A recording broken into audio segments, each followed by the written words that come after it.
இந்த ஆடிக்கு நம்ம Chennai சில்க்ஸ்ல up to 50% off combo offer uniform saree collections எல்லாம் சேர்ந்து savings blast collections blast நம்ம சென்னை சில்க்ஸின் ஆடி blast savings blast collection blast. பட்டியலின மக்களின் 25,000 கோடி நிதியை வெற்றி திட்டங்களுக்கு தாவேக அரசு மடைமாற்றம் செய்திருப்பதாக குற்றச்சாட்டு எழுந்துள்ளது.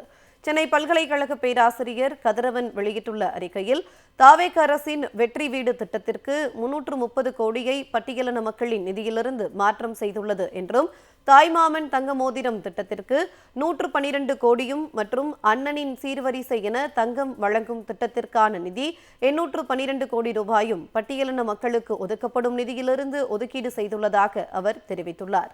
மேலும் அரசு பெரும்பாலான நிதியினை பொது திட்டங்களுக்கு ஆதிதிராவிட நிதியிலிருந்து செயல்படுத்தி வருகின்றது என்றும் புலிகள் பாதுகாப்பு திட்டத்திற்கு ஆதிதிராவிடர் நலத்திட்ட நிதியிலிருந்து நிதி ஒதுக்கப்படுகின்றது.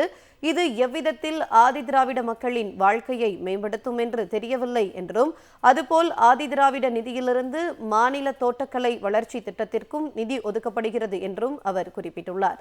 தமிழக அரசு பட்டியலின மக்களின் வளர்ச்சிக்கு என சிறப்பு திட்டங்களை உருவாக்காமல் பொது பிரிவினருக்கு வழங்குகின்ற திட்டங்களை ஆதிதிராவிடர்களுக்கும் வழங்குகின்றோம் என்று கூறி அந்த திட்டத்திற்கான முழு நிதியினை ஆதிதிராவிட நிதியிலிருந்து எடுத்து செலவழித்து வருகின்றது என்பது வேதனைக்குரியதாகும் என்று அவர் குறிப்பிட்டுள்ளார்.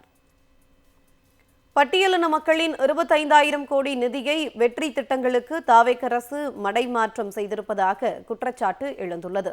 சென்னை பல்கலைக்கழக பேராசிரியர் கதிரவன் வெளியிட்டுள்ள அறிக்கையில் தாவேக அரசின் வெற்றி வீடு திட்டத்திற்கு 330 கோடியை பட்டியலின மக்களின் நிதியிலிருந்து மாற்றம் செய்துள்ளது என்றும் தாய்மாமன் தங்க மோதிரம் திட்டத்திற்கு 112 கோடியும் மற்றும் அண்ணனின் சீர்வரிசை என தங்கம் வழங்கும் திட்டத்திற்கான நிதி 812 கோடி ரூபாயும் பட்டியலின மக்களுக்கு ஒதுக்கப்படும் நிதியிலிருந்து ஒதுக்கீடு செய்துள்ளதாக அவர் தெரிவித்துள்ளார். மேலும் அரசு பெரும்பாலான நிதியினை பொது திட்டங்களுக்கு ஆதிதிராவிட நிதியிலிருந்து செயல்படுத்தி வருகின்றது என்றும் புலிகள் பாதுகாப்பு திட்டத்திற்கு ஆதிதிராவிடர் நலத்திட்ட நிதியிலிருந்து நிதி ஒதுக்கப்படுகின்றது.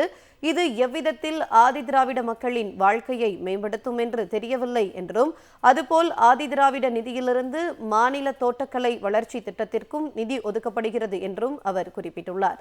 தமிழக அரசு பட்டியலின மக்களின் வளர்ச்சிக்கு என சிறப்பு திட்டங்களை உருவாக்காமல் பொது பிரிவினருக்கு வழங்குகின்ற திட்டங்களை ஆதிதிராவிடர்களுக்கும் வழங்குகின்றோம் என்று கூறி அந்த திட்டத்திற்கான முழு நிதியினை ஆதிதிராவிட நிதியிலிருந்து எடுத்து செலவழித்து வருகின்றது என்பது வேதனைக்குரியதாகும் என்று அவர் குறிப்பிட்டுள்ளார். இந்த ஆடிக்கு நம்ம Chennai சில்க்ஸ்ல up to 50% off combo offer uniform saree collections எல்லாம் சேர்ந்து savings blast collections blast நம்ம சென்னை சில்க்ஸின் ஆடி blast savings blast collection blast.